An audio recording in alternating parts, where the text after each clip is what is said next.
Once again, welcome back to my channel. আশা করি সবাই ভালো আছেন, সুস্থ আছেন এবং নতুন একটা ভিডিওতে আপনাদেরকে সবাইকে ওয়েলকাম। এবং আজকে খুবই একটা ইম্পর্ট্যান্ট টপিকের উপর আমরা অ্যানালাইসিস করব। অ্যাকচুয়ালি আমি একটা ভিডিওর উপর একটা রিয়াকশন করব, যেই ভিডিওটা অনেক বেশি ইম্পর্ট্যান্ট আমার এবং আপনাদের জন্য। কারণ এই ভিডিওটাতে অনেক কিছু দেখানো হয়েছে এবং আমি প্রথমবার যখন দেখছিলাম আমি টোটালি মানে কি বলবো, মানে অনেক শকড হয়ে গেছিলাম এবং আমি চাচ্ছিলাম যে এই ভিডিওটার উপর একটা রিয়াকশন করব। সো তারপর আমি যে চ্যানেলের ওনার সাথে আমি কন্ট্যাক্ট করি ইমেলের থ্রুতে, এবং উনি আমাকে একটা পারমিশন দিয়ে দিয়েছেন যে আমি একটা রিয়াকশন ভিডিও এইটার উপর তৈরি করতে পারি। তো বেসিক্যালি আমি এখন যে জিনিসটা আপনাদেরকে শো করবো সেটা হচ্ছে গিয়ে লিবিয়া হয়ে যারা আসেন তাদের একটা অভিজ্ঞতা উনি একটা ভিডিও থ্রুতে মানুষকে বোঝানোর চেষ্টা করতেছেন। তো এই ভিডিওটা যেহেতু আমার টপিকটা প্রায় সেম, তো আমিও ভাবছিলাম যে এইটার উপর একটা ভিডিও করব, বাট উনি একটা ভিডিও রেকর্ড করছেন এবং ভিডিওটা অনেক ইনফরমেশনাল এবং অনেক বেশি হেল্পফুল হবে আপনাদের জন্য যারা ইন ফিউচার ইউরোপে আসতে চাচ্ছেন, তাদের জন্য অনেক বেশি ইম্পর্টেন্ট। তো এই ভিডিওটা আমি রেকমেন্ড করব যারা প্যারেন্টস আছেন, অবশ্যই আপনারা এই ভিডিওটা দেখতে পারেন। আর অথবা আপনারা যারা ফিউচারে আসতে চান ইউরোপে, আপনারা চাইলে এই ভিডিওটা সম্পূর্ণ দেখতে পারেন। So let's get started with this video guys.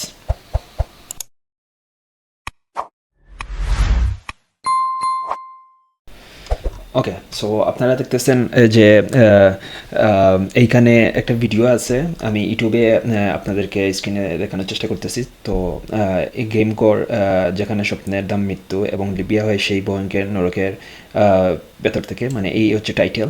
এবং এই ভিডিওটার যে ভিডিওটা চ্যানেল থেকে পাবলিশ হয়েছে সেটা হচ্ছে গিয়ে দ্য সাইলেন্ট চ্যাপ্টার টিএসসি। অবশ্যই সাবস্ক্রাইব করে রাখবেন, ওরা অনেক ভালো ভিডিও তৈরি করে। এবং সেখানে আপনারা ইনফরমেশন দেখতে পারেন, এখানে সব কিছু দেওয়া আছে। এবং আপনারা চাইলে সেখান থেকে তাদের চ্যানেলটা ভিজিট করতে পারেন। তো আমি আর কথা বলবো না, আমি আপনাদের ডিরেক্টলি ভিডিওতে নিয়ে যাচ্ছি।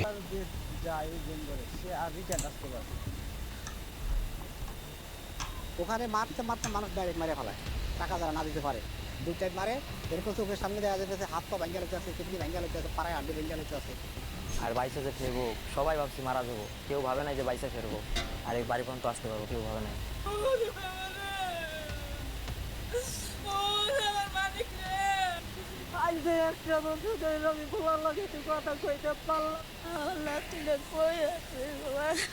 মুসলমান যারা মোটামুটি সবাই কালেমা পড়ে বসে রয়েছে, আর কিছুক্ষণ পরে আমাদের একটা ছোট্ট ঘর। সো আমি একটু এখানে পোজ করি। তো দেখা গেছে এই যে উনি একটু যে আমরা দেখলাম ইন্ট্রোটা, এটা হচ্ছে কি ইন্ট্রো। এখানে রিভিউ দেখানো হয়েছে যে মানুষ কতটা অসহায় হইলে এইরকম কান্নাকাটি করে তাদের সন্তানের জন্য বা জীবনের জন্য। তো আপনারা এই যে একটা অংশ, ছোট্ট একটা অংশ দেখছেন, এইটা দেখে হয়তো আপনারা অনেক কিছু রিয়েলাইজ করে ফেলছেন যে মানুষ কতটা অসহায়, কতটা বিপদের মুখোমুখি হইলে এইরকম বলে বা কথা বলতে গিয়ে কান্না শুরু করে দেয়। তো আমরা ভিডিওটা এই মুহূর্তে এখন শুরু হইতেছে। তো যিনি ভিডিওটা রেকর্ড করতেছেন ওনার কথা আমরা শুনবো এবং হয়তো আরও অনেকেই এখানে হয়তো অনেক কিছু শেয়ার করবে তাদের অভিজ্ঞতা। তো আমরা আবার স্টার্ট করি। একটা ছোট্ট ঘর, 20 জন মানুষ হাত বাঁধা, ফোনের স্ক্রিনে ভিডিও কল, আর ওপাশে একটা পরিবার, তারা দেখছে। ছেলে যখন ভিডিও কলে দেখায় তখন তোর মাথা ঠিক নেই। টাকা দিয়েছে 32 লাখ। The great Bangladesh. 32 লাখ টাকা, মানে বুঝতে পারতেছেন, মানে 1 লক্ষ 2 লক্ষ টাকা না, প্রায় 32 লাখ টাকা। এবং আপনারা যারা জানেন যে আপনারা 14 লাখ 15 লাখ টাকা মানে একটু যদি আপনারা ইনভেস্ট করেন, আপনারা ভালোভাবে আসতে পারেন ইউরোপের দেশে স্টুডেন্ট ভিসায় অথবা ওয়ার্ক পারমিট রুটে অথবা অন্যান্য কোনো একটা রুটে, মানে ভালো ওয়েতে আপনারা আসতে পারেন। এত টাকাও হয়তো প্রয়োজন হয় না অনেক ক্ষেত্রে। Dream is the new Bangladesh. আমরা প্রায় সবাই এক বাক্যে এই কথাটার পক্ষে যাই। হ্যাঁ। উন্নত বিশ্বের কোনো দেশে নিজের এবং নিজের পরিবারের জন্য সুন্দর একটা জীবন গড়ে তোলার স্বপ্ন আমাদের নিয়ে যায় অদ্ভুত সব জায়গায়, অদ্ভুত সব যাত্রায়। 2025 সালে বিশ্বব্যাপী প্রায় 8,000-এর বেশি মানুষ মাইগ্রেশন রুটে মারা গিয়েছে বা নিখোঁজ হয়েছে। এর একটা হ্যাঁ 8,000। আপনারা আবার যদি দেখেন এই যে এখানে যে ইনফরমেশনটা দেওয়া হয়েছে almost 8,000 people died on migration roots in 2025। এবং আমি একটা জিনিস বলে রাখি, রিসেন্টলি একটা ঘটনা হয়েছিল, তো আপনারা ফেসবুকে এটা দেখছেন অনেকেই, খুবই ভাইরাল হয়েছিল যে লরি আই মিন লিবিয়া থেকে ইতালিতে আসার সময় আপনার ওই বোটটা নিখোঁজ হয়ে যায় সামহাও, এবং ওইখানে প্রায় 40 জন অ্যারাউন্ড ছিলেন এবং ম্যাক্সিমাম ছিলেন, আমি এক্স্যাক্ট নাম্বারটা বলতে পারতেছি না কারণ এটা রিসেন্ট একটা ঘটনা, বাট কতজন টোটাল ছিলেন ওইটা আমার এখন মনে হচ্ছে না, আপনারা একটু ফেসবুকে সার্চ করলেই পেয়ে যাবেন। তো অ্যারাউন্ড মনে করেন 20 বা 40 জন ছিলেন, ওইখানে ম্যাক্সিমাম ছিলেন সিলেটি, এবং সিলেটিদের মধ্যে তাদের বয়স ছিল মনে করেন 18 থেকে 20, 21-22 ওই রকম, এবং একজন ছিলেন উনি কিশোরগঞ্জের। তো ওনার মানে যে ঘটনাটা শেয়ার করছেন উনি কিশোরগঞ্জের ছিলেন, এবং উনি ওই ঘটনার সাথে জড়িত ছিলেন, এবং উনি বলছেন যে ওইখানে মানে 2-3 দিনের খাবার ছিল সবার সাথে। আচ্ছা, তারপর কি হয়েছিল যে সামহাও সব কিছু উলটপালট হয়ে যায়, এবং ওই দালাল বলছিল তোমরা সেফলি যেতে পারবা ওইখানে, কিন্তু দিন শেষে দেখা গেছে যে 1 মাস 2 মাস চলে গেছে, তারা ওই ডেস্টিনেশনে পৌঁছাতে পারতেছে না, মানে ইতালির বর্ডারে যেতে পারতেছে না, ওই রকম সমুদ্রের মাঝখানে ওরা মানে একটা ট্র্যাপে পড়ে গেছিল।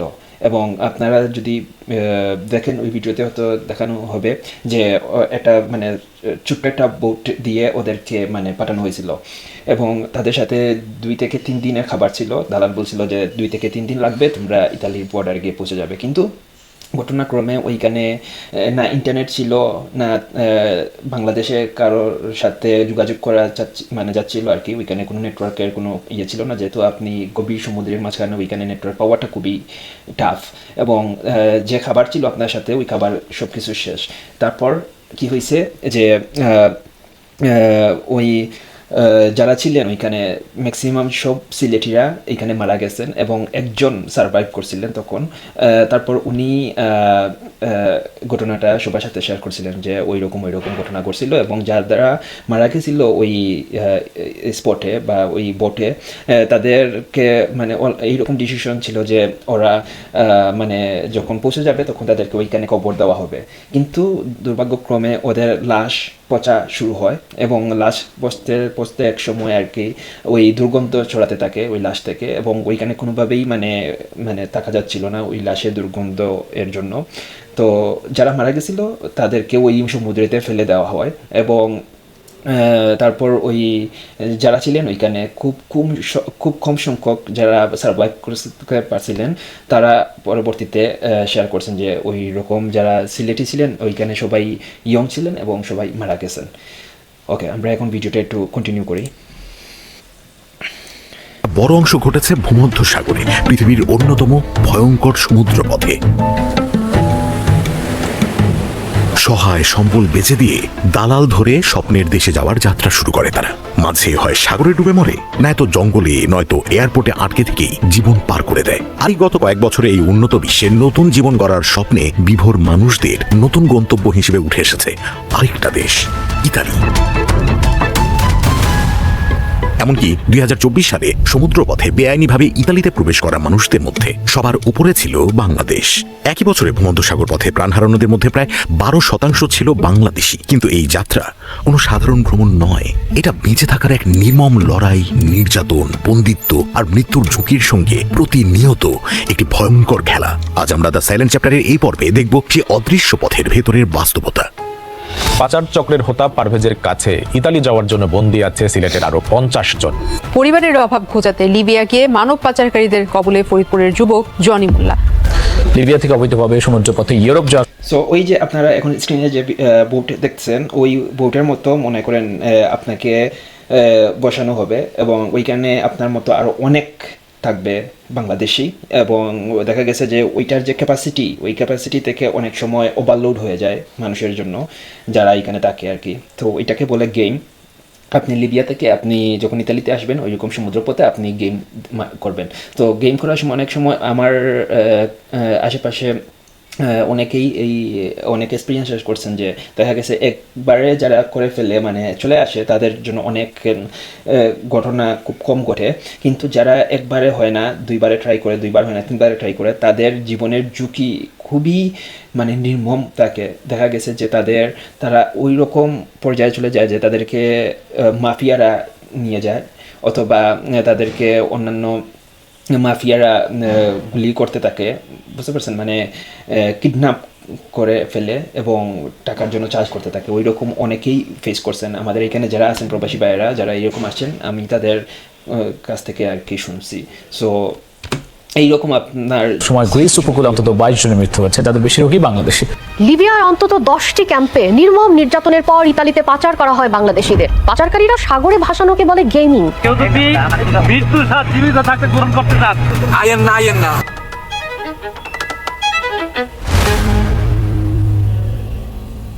বাংলাদেশ থেকে শ্রমিক হিসেবে বিদেশে যাওয়ার ইতিহাস কিন্তু নতুন কিছু না। সেই ব্রিটিশ আমল থেকে সিলেটের মানুষ জাহাজের খালাসি বা বাবুর্চি হয়ে ইউরোপে পাড়ি জমাত। সেই ধারাবাহিকতায় লন্ডনে গড়ে ওঠে বড় এক বাঙালি কমিউনিটি, যার কারণে সিলেটকে বলা হয় বাংলাদেশের লন্ডন। 1976 এটা খুবই সত্য। আপনারা যারা লন্ডন ছিলেন বা লন্ডন আসবেন, আপনারা দেখবেন যে ওইখানে মানে লন্ডনে আলাদা কমিউনিটি আছে এবং এই কমিউনিটিটা অনেক বড়, বুঝতে পারছেন। মানে শুধু লন্ডন না, লন্ডনের আশেপাশে যতগুলো সিটি আছে, যেমন ম্যানচেস্টার বলেন, কার্ডিফ, এরপর লিভারপুল, মানে অন্যান্য যত বিগ সিটি আপনি নেবেন, সব বিগ সিটিগুলোতে দেখবেন বাংলাদেশের কমিউনিটিটা অনেক স্ট্রং এবং অনেক বড় হয়ে গেছে এখন। আর প্রত্যেকটা জায়গায় আপনি এখন বাংলাদেশি পাবেন, মানে ওই একদম ছোটো পজিশন থেকে একদম বড় পজিশন পর্যন্ত আপনি যদি যান, আপনি দেখবেন ওইখানে বাংলাদেশি থাকবে। সাল থেকে সরকারিভাবে শ্রমশক্তি রপ্তানি শুরু হয়, আর 80-র দশকে মধ্যপ্রাচ্য হয়ে ওঠে প্রধান গন্তব্য। আর বাঙালি কিছু পারুক আর না পারুক, পরিশ্রম করতে জানে। এই পরিশ্রম তাদের ভাগ্য ঘুরিয়ে দিতে থাকে। দেশে দালান কোঠা ওঠে, তাদের দেখে উৎসাহিত হয় আরো 10 জন। এমন একটা অবস্থা আসে যে গ্রামের পর গ্রামের সবাই এখন প্রবাসী। আর যেখানে অনেক বেশি কাস্টমার, সেখানে বাংলাদেশে বাটপার আসবেই। কোনো দেশই আপনাকে ফ্রিতে নেবে না। আপনাকে কাজ জানতে হবে, ভাষা জানতে হবে, অনেকগুলো ডকুমেন্ট জমা দিতে হবে, অনেক জায়গায় দৌড়দৌড়ি করতে হবে। এখন গ্রামের অল্প শিক্ষিত মানুষ তো আর সেগুলো করতে পারবে না। আদম পাচারীরা এখানেই তাদের খেলাটা খেলে। এই জিনিসটা খুব ইম্পর্টেন্ট। এই ভাই যিনি ভয়েস ওভার করছেন, উনি একটা খুব ইম্পর্টেন্ট একটা টপিক বলছেন যে অনেক ডকুমেন্ট সাবমিট করতে হয়, পাশাপাশি আপনার ভাষা শিখতে হয়। আপনি যদি ভাষা না জানেন, আপনি সার্ভাইভ করতে পারবেন না। আমি প্রচুর বাঙালি আমি পাইছি এই দেশে, এবং ধরেন অন্যান্য আশেপাশের যত দেশগুলো আছে, আমার সাথে অনেক বাঙালির কথা হয়েছে। তো অনেকেই ক্যামেরার সামনে আসতে চান না। তো আমি যদি সুযোগ হয় এক সময় আমি নিয়ে আসবো তাদেরকে, যদি তারা আমাকে পারমিশন করে যে ওকে ভাই ঠিক আছে আমি আসবো, সমস্যা নেই। এখন তাদের কথা আমি বলতেছি যে দেখা গেছে যে অনেকেই রেস্টুরেন্টে জব করেন, এবং রেস্টুরেন্টের জব এই জন্য করেন কারণ তারা ভাষা প্রপারলি পারেন না, এবং এই ভাষা না পারার কারণে দেখা গেছে আপনি কোনো একটা ভালো পজিশনে আপনি কাজ পাবেন না, এবং আপনার একটা প্রবলেম হয়েছে, আপনি একটা জিনিস বুঝতেছেন না আপনি কিভাবে করবেন, আপনি তখন আরও বেশি একটা প্রবলেমে মানে বাঙালিরা পড়ে যায় ওই জায়গায় যে সামান্য একটু জিনিস আপনি বোঝার জন্য হলেও আপনাকে এমন একজনের কাছে যাইতে হয় যে ভাষা পারে এবং আপনাকে বাংলা ভাষায় আপনাকে বুঝিয়ে দিতে পারে। তো এখানে প্রচুর বাঙালি এরকম আছে। ফ্রান্সের ভাষা, মানে আমি ফ্রান্সের কথা বলতেছি, যে সবাই পারে না, বুঝতে পারছেন। দেখা গেছে যে কোনো সামান্য একটা জিনিস বুঝতে হইলে সে লয়ারকে ধরতে হয়, অথবা কোনো একজন যায় যে ভাষা পারে মোটামুটি, তার কাছে যাইতে হয়, এবং আপনি ওই মানুষগুলোকে পাবেন না সাধারণত, কারণ সবাই সবার কাজকর্ম নিয়ে ব্যস্ত, এবং আপনি যদি ভাষা না পারেন ওইটা আপনার জন্য আরও অনেক বড় বাধা হয়ে দাঁড়ায়। এবং কাগজপত্র যে বিষয়টা, ওইখানে অনেকেই আছে দালালরা বলে ওই রকম যে তোমাকে আমার টাকা দিলেই হবে, আমি সব ডকুমেন্ট তোমার জন্য রেডি করে দিব, এবং ওই ডকুমেন্টগুলো যে জেনুইন অথবা ফেক, ওইগুলো আপনি ভেরিফাই না করা পর্যন্ত আপনি বুঝতে পারবেন না যে ওইগুলা মানে অরিজিনাল কিনা। তো ওই রকম অনেক ঘটনা আছে। আমার পরিচিত একজন করছে, উনি কানাডার জন্য অ্যাপ্লাই করছেন, কানাডাতে পৌঁছে গেছেন, বুঝতে পারছেন বিষয়টা, মানে বাংলাদেশ থেকে ইমিগ্রেশন পাস করে উনি কানাডাতে পৌঁছে গেছেন। আমার পরিচিত একজন আঙ্কেলের কথা বলতেছি। পৌঁছার পরে ওইখানের যে ইমিগ্রেশন হয়েছে, ওনার ইমিগ্রেশনে দেখা গেছে ওনার ভিসাটা অরিজিনাল না, ওইটা জাল, মানে জাল বলতে ওইটা ফেক আর কি। তো উনি শক্ট হয়ে গেছেন যে কাহিনী কি, আমি তো বাংলাদেশ থেকে চলে আসছি, এখন এখানে বলে ফেক। তো ও প্রায় 3 থেকে 4 ঘন্টার মতো ওনাকে রাখা হয়েছিল, ওনাকে জিজ্ঞাসা সব কিছু করা হয়েছে। দেন ওইটা ফাইনালি আসছে যে মানে ওনার ভিসাটা আসলেই অরিজিনাল না, ওইটা সামহাও মানে যে করছে ওইটা ফেকভাবে করছে। ওইখান থেকে ওনাকে ডিপোর্ট করে দিছে। সাথে ওনাকে এরকম বলছে কানাডিয়ান ইমিগ্রেশন যে অফিসাররা ছিলেন যে আপনি আর পরবর্তীতে কানাডাতে ঢুকতে পারবেন না, আপনার জন্য টোটালি কানাডা অফ হয়ে গেছে। বুঝতে পারছেন, সামান্য একটা ভুলের জন্য উনি আর কানাডা আসতে পারবেন না, উনি রিঅ্যাপ্লাইও করতে পারবেন না কানাডার ভিসার জন্য।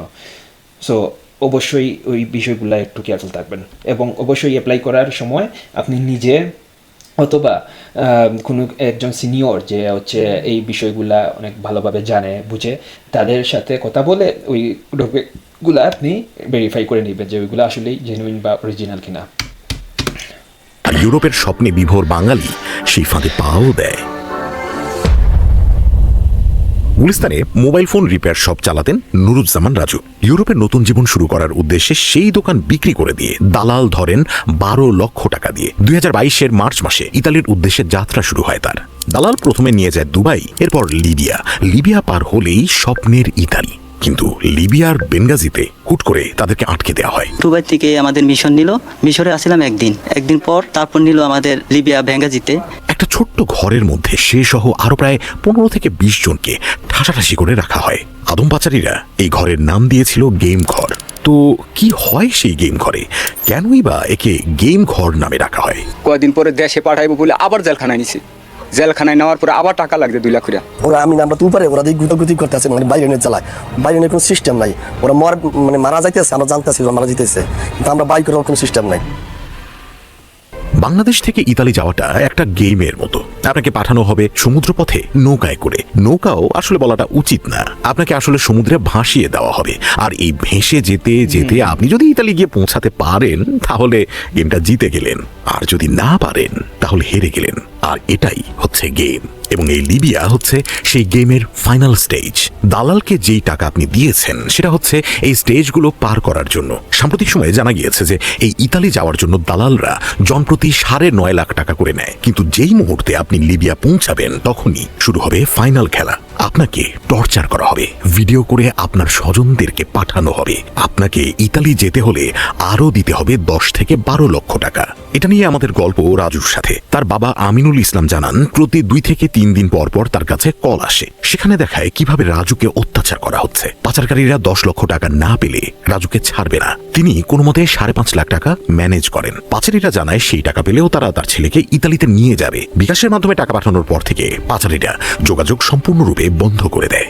সংবাদ মাধ্যমের প্রতিবেদনে উঠে এসেছে এরকম আরও প্রায় 300 বাঙালি শুধু 2022 সালেই আটকে পড়েছিল গেম ঘর নামের এই রুমটাতে। লিবিয়ায় অর্ধশতেরও বেশি ক্যাম্পে অভিবাসন প্রত্যাশীদের আটকে রেখে অর্থের জন্য নির্যাতন করে পাচারকারীরা। অর্থ দিতে না পারলে অন্য দালালদের কাছে তাদের বা তাদের অঙ্গ প্রত্যঙ্গ বিক্রি করে দেওয়া হয়, আর অনেক ক্ষেত্রেই পরিণতি মৃত্যু। আর এই গল্পটা শুধু রাজুর না, আন্তর্জাতিক অভিবাসন সংস্থা IOM এর তথ্য অনুযায়ী 2014 সাল থেকে ভূমধ্যসাগর পথে 32,000-এর বেশি মানুষ মারা গিয়েছে বা নিখোঁজ হয়েছে। তাদের মধ্যে অন্তত 283 জন বাংলাদেশি। অমানসিক নির্যাতন করাইতো স্যার, আমার যদি শরীর না থাকলে বুঝতে পারবেন না। লাঠি পৃথিবীতে লাঠি ভেঙে যায়। এখানে আপনারা হয়তো একটা জিনিস খেয়াল করছেন, যারা এখানে 2 জন যে ছেলে এটা তাদের অভিজ্ঞতা শেয়ার করছে, তো তাদের চেহারা যদি আপনারা দেখেন আপনারা হয়তো একটা মোটামুটি আইডিয়া পেয়ে যাবেন যে তাদের বয়স কিন্তু এত বেশি না, মনে করেন 20, 18, 19, 20 ওই রকম। বাট তাদের ওই রকম যে বয়স হয়ে গেছে ওই রকমও না, কিন্তু আপনারা দেখলে বুঝতে পারবেন যে ওরা কি একটা কষ্টের মধ্যে দিয়ে ওরা গেছে। এবং যারা মানে ওই জীবনের ঝুঁকি নিয়ে যারা ইউরোপে আসতে চায়, আমি ভাই দয়া করে আমি আপনাদেরকে বলবো প্লিজ আপনারা এইসব করেন না। আপনার এই স্বপ্ন থেকে আপনার জীবনের মূল্য অনেক বেশি। আসার অনেক রাস্তা আছে এবং আপনি অনেকভাবেই আসতে পারেন লিগেলি, ভালো ওয়েতে, প্লেনে করে। এইরকম নৌকা হয়ে জীবনের ঝুঁকি নিয়ে এইরকম আসার দরকার নাই এত লক্ষ লক্ষ টাকা খরচ করে। অনেক সহজ উপায় আছে, আপনারা ওইগুলা অল্টারনেটিভ অপশনগুলো চয়েস করেন। আপনারা এইরকম করে আপনারা হয়তো জানেনও না যে আপনাদের সাথে কি হতে পারে। সো ডিসিশনটা আপনার, আপনি দালালের কথা পরে আপনারা এইরকম ডিসিশন নেবেন না। এবং আমি বিশেষ করে মা বাবা যারা এই ভিডিওটা দেখবেন, হয়তো আমার যদি রিয়েকশন ভিডিওটা দেখে থাকেন, প্লিজ দয়া করে আপনি আপনাদেরকে বলো আপনাদের সন্তানদেরকে এইরকম সিচুয়েশনে ফেলবেন না।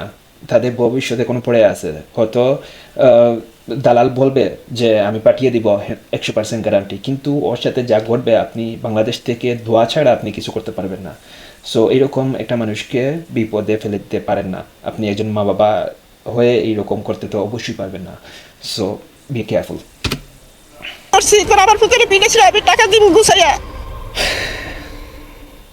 এই যে সিন্ডিকেট, এটা চালায় বাংলাদেশেরই একটা ফ্যামিলি। শরীফ হোসেনের পরিবার প্রায় 1 দশক ধরে এই সিন্ডিকেটটা চালাচ্ছে। 2022-এ পুলিশ তাদের খোঁজা শুরু করলে সে এবং তার দ্বিতীয় স্ত্রী সুমনা সুমিকে নিয়ে পালিয়ে যায়। দায়িত্ব পায় তার বাবা আনোয়ার হোসেন। বাংলাদেশের শরীয়তপুর, মাদারীপুর, কুমিল্লা আর নোয়াখালীতে এই সিন্ডিকেটের 40 জনের মতো এজেন্ট আছে। তাদের লক্ষ্য থাকে 21 থেকে 29 বছর বয়সী তরুণরা। জুয়ার আসর থেকে এরা মূলত তাদের টার্গেট হান্ট করা শুরু করে। প্রথম পর্বে চলে আসে গ্রুমিং, যেখানে তারা বিভিন্ন মানুষের গল্প শুনিয়ে তাদের টার্গেটকে বাইরে যাওয়ার প্রতি আকৃষ্ট করতে থাকে। এরপরে তারা টার্গেটের খরচ করার সামর্থ্য সম্পর্কে জানতে শুরু করে। এর উপর ভিত্তি করে এমন একটা টাকা দাবি করে যেটা আসলে ওই টার্গেট তাদেরকে দিতে পারবে। তারা কখনোই এমন কাউকে টার্গেট করে না যার পরিবার পরিজন নেই, কারণ যখন আপনার বাবা মা বা স্ত্রী থাকবে আর তারা যখন দেখবে আপনাকে একটা ঘরে রেখে অবর্ণনীয় অত্যাচার করা হচ্ছে, তারা কিন্তু যেভাবেই হোক আপনাকে সেখান থেকে ছাড়িয়ে আনার চেষ্টা করবে। লিবিয়ার গেম ঘর কাজ করে এভাবেই। Counter terrorism and transitional crime ইউনিটের হিউম্যান ট্রাফিকিং উইং এই চক্র সম্পর্কে জানতে পারে যখন 2022-এর নভেম্বরে শরীফের শালী তাজনাহার রিক্তাকে অ্যারেস্ট করা হয়। তার স্টেটমেন্ট থেকে বের হয়ে আসা তথ্য দিয়ে এই সিন্ডিকেটের আরও 6 জনকে গ্রেফতার করা হয়। এডিসি তহিদুল ইসলাম জানান, গ্রেফতারকৃতদের থেকে পাওয়া 70টা ব্যাংক এবং MFS অ্যাকাউন্টে 5 কোটির বেশি টাকা লেনদেনের রেকর্ড পাওয়া গিয়েছে। রিক্তার স্টেটমেন্ট থেকে আরও 3টা নাম উঠে আসে, কামাল, সোহেল এবং কোহিনুর। বাংলাদেশে টাকা পয়সার লেনদেনের দিকটা তারাই দেখত। পাশাপাশি এটাও জানা যায় যে শরীফ হোসেনের প্রথম স্ত্রী হালিমা বেগমও এই চক্রের সাথে জড়িত ছিল। তাজনাহার রিক্তার স্টেটমেন্ট মতে শরীফ হোসেন এবং তার দ্বিতীয় স্ত্রী মিলে হালিমা বেগমকে হত্যা করে সেটাকে হার্ট অ্যাটাক বলে চালিয়ে দেয়। ধারণা করা হয় এই সিন্ডিকেট 2 বছরে 70 কোটি টাকার মতো বাংলাদেশ থেকে পাচার করেছে, কিন্তু সংখ্যাটা এর থেকে বেশিও হতে পারে।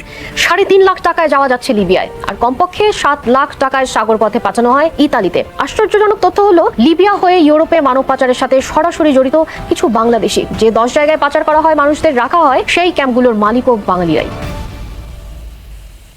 এখন প্রশ্ন আসে, কেন এটা হচ্ছে?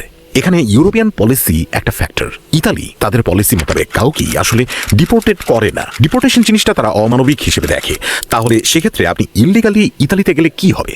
তারা প্রথমে আপনাকে একটা ক্যাম্পে নিয়ে যাবে, সেখানে আপনাকে কোনো একটা বিষয়ে কিছু একটা কাজ শিখতে বাধ্য করবে এবং এরপর আপনাকে চাকুরির ব্যবস্থাও করে দেবে। আর ওই কাজ শেখার সময়টায় 250 ইউরো করে ভাতাও দেবে। মানে আপনি যদি কোনো মতে ইতালির মাটিতে পা রাখতে পারেন, তাহলেই আপনার দায়িত্ব ইতালির সরকার নিয়ে নেবে। আর এটা পেতে আপনাকে কি করতে হবে? গেম ঘর থেকে ফিরে আসা লাজুমিয়া বলেন, প্রতিদিন 3 বেলা করে পেটাতো। পেটানোর আগে হাত পা বাঁধা থাকতো, মুখে স্কচ টেপ বেঁধে দিত যাতে চিৎকারও করতে না পারি। প্লাস্টিক বা লোহার পাইপ দিয়ে পেটাতো আর বাড়ি থেকে টাকা দিতে বলতো। এভাবে দিন রাত একাকার হয়ে গিয়েছে। একটা গেম ঘরে 4 থেকে 500 লোককে আটকে রাখতো, একবেলা খাবার দিত। নির্যাতনের কারণে এখন অনেক কিছুই মনে করতে পারি না। আর এই নির্যাতনের কারণে যারা মারা যেত তাদের লাশ সাগরে ফেলে দেওয়া হতো। ধরুন গেম ঘরের অত্যাচার সামাল দিয়ে আপনি অবশেষে ইতালির উদ্দেশ্যে রওনাও দিলেন, কিন্তু সেখানেও যে গেমে জিতবেন তার কোনো গ্যারান্টি নেই। 2024 সালে লিবিয়ার জুয়ারা থেকে 53 মানে বুঝতে পারছেন, মানে ওইখানে একটা জিনিস আমি অ্যাড করি, হয়তো আমি মিস করে যাব, যে ভাই বলছেন যে ইতালিতে যদি আপনি সামহাও ইলিগালি ঢুকতে পারেন তাহলে আপনি ওইখানে কাজ শিখতে পারবেন, পাশাপাশি আপনি এখানে একটা ভাতা পাবেন 250 ইউরোর মতো, এবং আপনি পরবর্তীতে মানে তাদের ভাষা যদি আপনি শিখে ফেলেন আপনি ভালো একটা পজিশনে যেতে পারবেন। তো দেখেন আমি জিনিসটা ক্লিয়ার করে বলি, ফ্রান্স, ইতালি এই 2টা দেশ হচ্ছে মানবাধিকারের দেশ। ওরা হিউম্যান রাইটসকে একটা মানে খুব বেশি এটা প্রাধান্য দেয়, বিশেষ করে যারা রিফিউজি, বিশেষ করে যারা হচ্ছে আপনার 18 বছরের নিচে। সো 2টা পয়েন্ট, এক হচ্ছে গিয়ে আপনি যদি রিফিউজি হন তাহলে আপনি আসার পরে আপনি বলতে পারবেন যে আপনি রিফিউজি, আপনার দেশে প্রবলেম ছিল, আপনি লিবিয়া হয়ে ওই রকম সাগর পাড়ি দিয়ে আপনি আসছেন। ওরা যদি দেখে সব কিছু আপনি যা বলছেন সব হচ্ছে সত্য বলছেন, তাহলে তারা আপনাকে ওই সিস্টেমের থ্রুতে আপনাকে নিয়ে যাবে। এবং সেকেন্ড হচ্ছে আপনার আন্ডার এজ বা মাইনরিটি, এবং মাইনরিটি হচ্ছে যে আপনি আসছেন, আসার পরে আপনি তাদেরকে বলছেন যে দেখো আমি হচ্ছে গিয়ে 18 বছরের নিচে, আমি একজন চাইল্ড অথবা শিশু, আমি তোমাদের দেশে কিছু একটা করতে চাই বা আমি এই দেশে পড়ালেখা করতে চাই। সো এই যে একটা যে সিস্টেম, এই সিস্টেমটা অনেকেই ফলো করেন এবং এই সিস্টেমটা অনেক ইজি, কারণ ওই সিস্টেমে আপনাকে মানে ধরেন শুধু কিছু ডকুমেন্ট দেখাইলেই আপনি অ্যাকসেপ্ট হওয়ার চান্স বেশি, এবং তারা আপনাকে একদম এই দেশে সেটেল হওয়ার আগ পর্যন্ত হেল্প করতে থাকবে। আপনার কাজের, আপনার স্কুল, আপনার পড়ালেখার সব কিছু তারা আপনার টেক কেয়ার করবে। সো এইখানে যে বিষয়টা উনি বলতে চাচ্ছেন ওই পয়েন্টগুলা আমি একটু ব্রেকডাউন করলাম আর কি। তো আপনারা যদি ইন ফিউচার এই বিষয়গুলো নিয়ে আরও বিস্তারিত জানতে চান অবশ্যই আমার চ্যানেলটা সাবস্ক্রাইব করে রাখবেন। আমার চ্যানেলে আন্ডার এজ অথবা অ্যাসাইলাম রিলেটেড অনেক ভিডিও আছে, আপনারা চাইলে সেইগুলোও দেখতে পারেন। এবং যারা আসবেন, যারা মনে করেন অন্য ওয়েতে যেমন প্লেনে করে আসছেন বা ওয়ার্ক পারমিটে, স্টুডেন্ট ভিসায়, ট্যুরিস্ট, ওই রকমভাবে যদি আসেন অবশ্যই চ্যানেলটা সাবস্ক্রাইব করে রাখবেন আমার চ্যানেলটা, কারণ আমি ওই রিলেটেড অনেক ভিডিও ক্রিয়েট করে থাকি এবং time to time updated information দিয়ে থাকি। 9 জন আরোহী নিয়ে লিবিয়ার উদ্দেশ্যে রওনা দেয়া একটা নৌকা ভূমধ্যসাগরের তিউনিসিয়া উপকূলে ডুবে যায়। যেই 9 জন মারা যান তাদের মধ্যে 8 জনই ছিলেন বাংলাদেশি। জীবিত উদ্ধার করাদের মধ্যেও 27 জন ছিলেন বাংলাদেশি। এই গেমঘর চক্রের একজন গ্রেফতার হওয়ায় আজকে আমরা তাদের কাহিনী জানতে পেরেছি। যদি এই গ্রেফতার না হতো জানতেও পারতাম না। ভূমধ্যসাগর পার করে ইউরোপের বিভিন্ন দেশে প্রতি বছর হাজার হাজার এরকম নৌকা যায়। কোনো ডেটা পাবেন না কিন্তু আপনি সেগুলোর। That's true. মানে এখনো অনেক গেমিং হইতেছে। আমরা হয়তো সামান্য একটু জানছি তাদের থ্রুতে যারা এই জিনিসগুলো ফেস করছে, কিন্তু অহরহ এইরকম আরও অনেক ভয়াবহ ঘটনা করতেছে আমাদের চক্ষুর আড়ালে, হয়তো আমরা জানিও না এই বিষয়ে।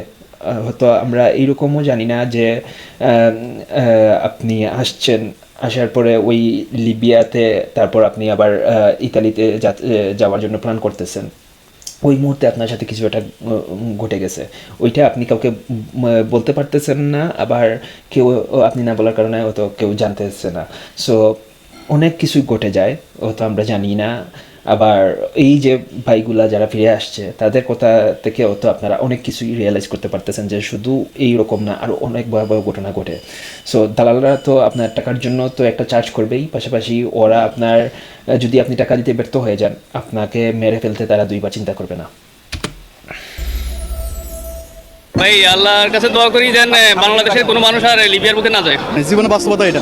বৈশ্বিক অভিবাসী উৎস তালিকায় বাংলাদেশ 6ষ্ঠ পজিশনে আছে। প্রতি বছর বাংলাদেশ থেকে অফিসিয়াল চ্যানেলে প্রায় 10 লক্ষ মানুষ দেশের বাইরে যায়। 10 লক্ষ কিন্তু মোটেও অল্প স্বল্প সংখ্যা না, এবং সবচেয়ে বড় বিষয়, আপনি যদি অফিসিয়াল চ্যানেল ধরে যান তাহলে কিন্তু আপনার খরচ কম হবে। আসলে বিশ্বের প্রায় সকল বড় বড় দেশের সাথেই বাংলাদেশ সরকারের কোনো না কোনো একটা ডিল আছে। সেসব প্রজেক্টে যোগ দিলে বাংলাদেশ সরকার থেকেই আপনাকে ট্রেনিং দিয়ে যোগ্য কর্মক্ষম শ্রমশক্তি হিসেবেই দেশের বাইরে পাঠানো হবে। খরচ হবে শুধু প্লেন ভাড়া এবং খুব অল্প একটা রেজিস্ট্রেশন ফি। কিন্তু সেটা না করে এই দালালদের খপ্পরে পড়ে 2 থেকে 3 লাখ টাকা বাঁচানোর ধান্দায় দেখা যায় জীবনটাই চলে যায়। আর তার থেকেও বড় কথা, এইসব কারণে বাইরের বিশ্বে বাংলাদেশের সুনামও কমে যাচ্ছে। যারা পরিশ্রম করে খেয়ে পড়ে চলতে চায় তাদের কাজের সুযোগ কমে যায় তখন। বিএমইটির তথ্য মতে গত 12 বছরে Oman, Bahrain, Iraq, Libya, Sudan, Malaysia, মিশর, রোমানিয়া, ব্রুনাই বাংলাদেশ থেকে শ্রমিক নেওয়া একদম কমিয়ে দিয়েছে। সংযুক্ত আরব আমিরাত ভিসা ইস্যু করা বন্ধই করে দিয়েছে। এমনকি মানব পাচারের অভিযোগ এনে একসময় সৌদি বাংলাদেশিদের ওমরা ভিসা দেওয়াও বন্ধ করে দিয়েছিল। ইল্লিগালি এত মানুষ যেতে থাকলে এরকম হওয়াটাই স্বাভাবিক। ইতালিও তাদের ইমিগ্রেশন ল চেঞ্জ করতে বাধ্য হচ্ছে এসব ইল্লিগাল ইমিগ্রেন্টদের জন্যই। এখন প্রশ্ন উঠতেই পারে, এই দোষটা আসলে কার? যারা স্বপ্ন দেখে তারা কি আসলে দোষী, নাকি যারা এই স্বপ্নকে ফাঁদে পরিণত করে তারা? ভালো জীবনের আশা করা কিন্তু অপরাধ না, নিজের পরিবারকে নিরাপদ ভবিষ্যৎ দিতে চাওয়াটাও অপরাধের কিছু না। কিন্তু যখন সে স্বপ্ন শর্টকাটের পথে হাঁটে তখন তার প্রতিটা মোড়ে দাঁড়িয়ে থাকে প্রতারণা। বৈধ পথে সময় লাগে, প্রস্তুতি লাগে, কাগজপত্র লাগে, কিন্তু সেই পথ অন্তত জীবন কেড়ে নেয় না।